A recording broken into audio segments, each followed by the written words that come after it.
अंधेरे का मेहमान रवि एक छोटा गांव का रहने वाला था। उसके गांव के किनारे एक पुराना हवेली था जो कई सालों से सुनसान पड़ा था। कहा जाता था कि वहां एक आत्मा रहती थी जो रात को दरवाजा खटखटाती थी, किंतु रवि इन बातों पर विश्वास नहीं करता था। एक दिन रवि ने अपने दोस्तों से शर्त लगाई कि वो रात भर उस हवेली में रहेगा।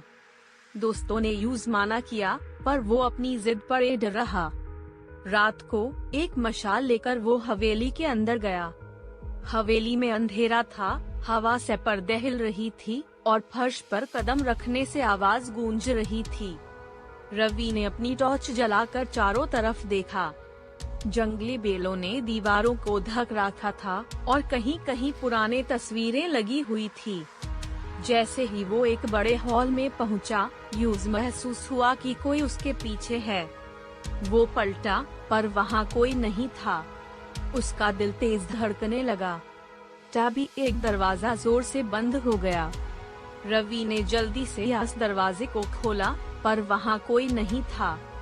तभी उसके कान में एक हल्की सी हंसने की आवाज आई। वो थोड़ा घबराया, पर फिर भी आगे बढ़ता रहा।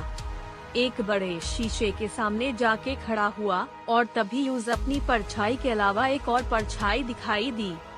उसका खून जम गया। एक औरत सफेद साड़ी में, बेहद बड़े लाल आँखों के साथ उसके बिल्कुल पीछे खड़ी थी। उसके गले से चीख निकलने वाली थी कि उस औरत ने धीरे से कहा, तुम यहाँ क्या कर रहे हो? ये जगह सिर्फ हमारी है। और अगले ही पल रवि बेहोश होकर जमीन पर गिर गया। सुबह जब उसके दोस्तों ने आके देखा तो रवि हवेली के बाहर पड़ा था। उसके चेहरे पर डर का असर था और उसके बाल सफेद हो चुके थे।